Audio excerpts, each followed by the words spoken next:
Welcome guys, welcome to my channel. And I just did my interviews today, my interviews for my intern job next year, which means a huge thing has been lifted off my chest. I feel so much happier right now. I can't even convey it to you. So what does this mean? This means there's going to be more content coming down from my side towards you guys, because now I'm a lot less stressed about next year, in fact. And yeah, as you guys know, I am a fifth year medical student. I make content mainly related around medicine, productivity, and learning. And I'm soon going to be starting some content more related towards astrophotography and astronomy and technology and all that kind of stuff as well. So stay tuned for that if you're interested. But without further ado, let's sort of have a little chat.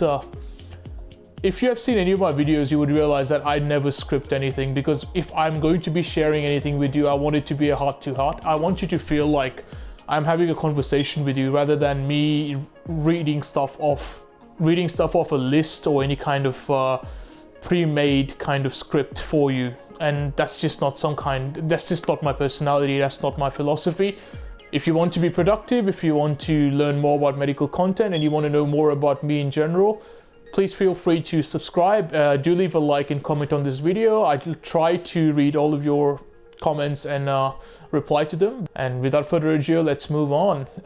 So I'm guessing a few of you who are watching me today are probably final year high school students, or probably intending to get into medical school in the postgraduate pathway. A little bit more about me. I am an undergraduate medical student, so I got into medicine right out of high school. Therefore, I don't quite have that graduate experience as going through a course in university and then applying to medical school. So I don't really want to talk about that too much. I'll hopefully get some of my friends who are indeed postgraduate to come in and chip in that regard. So stay tuned for that. What I wanted to talk to you about today is trying to prepare for an interview is actually a very nerve-wracking experience, and rightly so, because you will be literally compared against hundreds, if not thousands of people at interview day, and you have to somehow make your mark without sounding like you're an absolute arrogant whatever, right? How do you do that? Like, it's very difficult to sit an interview in that regard, for me at least, because I don't like preparing for things like interviews. I just feel like I will come across as someone who has indeed been prepared. I will come across as someone who's plastic,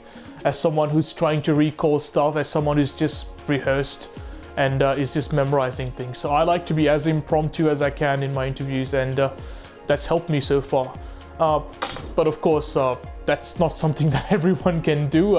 I know there are a lot of people out there who are quite anxious about interviews of any kind, and having a structure might help in that regard. So what would my advice be to anyone trying to maybe get into medical school or trying to potentially get a job soon? Try not to lie.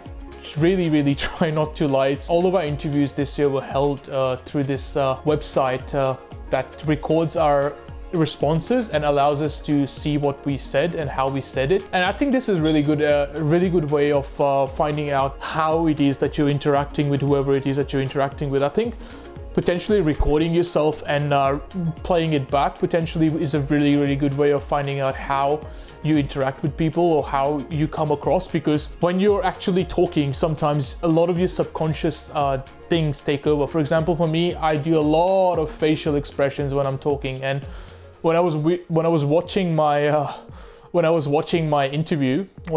the recording of my interview back on the website, it just looked like I was making all kinds of facial expression. But that's just me. That's just who I am. And if I tried to not do that, I would actually be stuttering for words and things like that. So that's just something that you need to be aware of. You need to be aware of what you look like.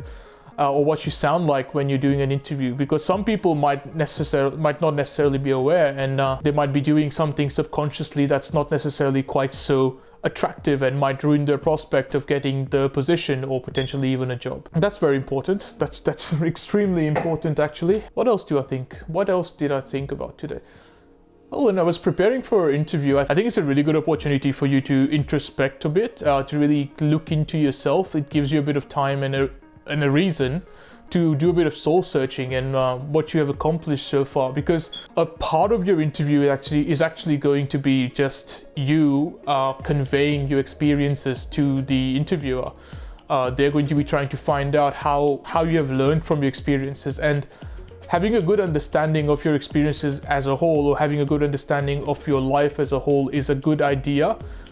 Because you will be prompted on it, and if you understand and are intimately familiar with certain life events or certain key points which kind of describe certain key traits that the interviewer is looking for, then if you had thought about them right ahead, it gives you a bit of a springboard to jump off of, and that's going to help you. That's what I do, for example. Like when I'm making these videos, I'm obviously not scripting anything, so I'm just thinking of different topics, different keywords, different interesting ideas that I might be potentially to be including in this video, and I just sort of use that as a springboard and start talking. So that's what I would say. Like maybe just have a bit of soul searching, like understand yourself as a person, because well, the interviewer is looking for things. The interviewer is going to be looking for certain key aspects of personality traits. They'll be looking for your experiences, they'll be looking for your skills, and they're going to be seeing how well you fit the role that you're going into. But at the same time, you can also sort of add on to that with your own sort of personal flair. They don't want to see another robot sitting there and just chatting to them for no reason. So that's pretty much how I prepared. And I felt like if you're stressed and you're anxious, there is this thing where it might help you and sometimes it might not, it depends. And for me, I do well when I ride the anxiety, because there's an anxiety slope that you guys may have heard of, where there's actually anxiety actually makes you more productive / more efficient or better up to a point, and once that point is crossed, then your productivity, your efficiency, your eloquence just sort of falls off the chart. So I like to ride my anxiety all the way up. In fact, I come out of interviews feeling amazing because of the adrenaline rush. But yeah, that might be something you guys could look into. Potentially you find your own way of riding your adrenaline rush and really acing that interview. Because if you have a bubbly and cheerful personality, anyone would want you. And as long as of course you fit the job description. If you're applying for medical school and you end up presenting yourself as a clown, you might be a brilliant clown, but sadly there is some professional standards that are expected from any medical students when they are actually applying for a spot. So yeah, I don't think this video has any structure whatsoever to it, and I'm just extremely happy. I'm really happy today because a huge burden has been taken off my shoulders, and I feel so relieved that my interviews are over. Now it's just powering through and finishing 5th year, and hopefully, if everything goes well, being a doctor at my chosen hospital next year, and that would be a great experience. I'm really looking forward to it. If you want anything particular for me to cover, please leave it in the comment. I will indeed try my best to cover all the topics that I can. Again, as I said, I am a medical student, so a lot of my videos will be based around medicine, but also have a lot of other hobbies and interests, so I will try to sort of include them as well as we go along. But until that, everything should be great. You guys stay healthy, and I hope you are social distancing in coronavirus. I'll see you in the next video. Bye bye.